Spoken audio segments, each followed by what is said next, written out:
Allahu Ekber. Esselamu Aleyküm ve Rahmetullah. Esselamu Aleyküm ve Rahmetullah.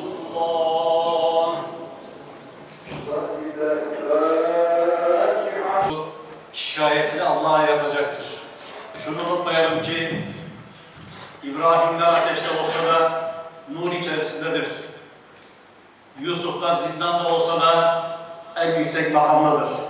İnşallah Rabbim onun makamına âli eylesin.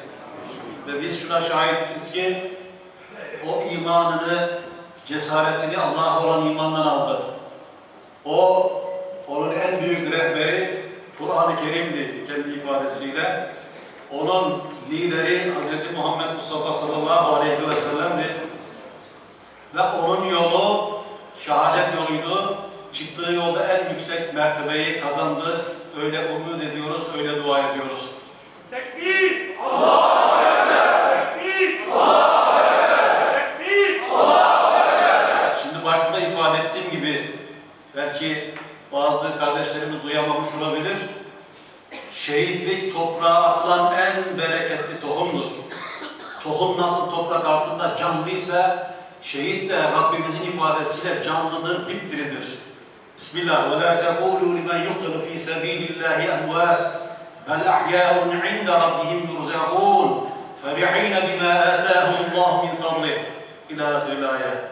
Ve şehitlik, peygamberlik makamından sonraki peygamberlik Allah'ın seçtiği kullara nasip olur. Makamından sonra en yüksek makamdır. Rabbim o yolda hepimizi daim eylesin. Şehadet aşkıyla yaşamayı ve dini mübin İslam yolunda şehit olmayı bize nasip eylesin. Bereketli doğum olduğunu nereden biliyoruz? Ömer Halis denir. Şu anda Türkiye'deki çocukların 100.000 tanesinin ismi ya Ömer Halis ya Ömer Halis'tir. Dolayısıyla bir defin işlemini, bir kefenleme işlemini kendi kardeşlerine haram kılan bu zalimlerin yeri bellidir. Bu hainlerin yeri bellidir. Dolayısıyla yaşasın zalimler için cehennem dediğimizde biz de amin diyoruz.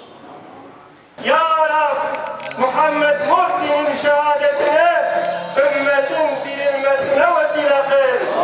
Muhammed Mursi'nin şehadetine, ümmetin diriliğine vesile kıl.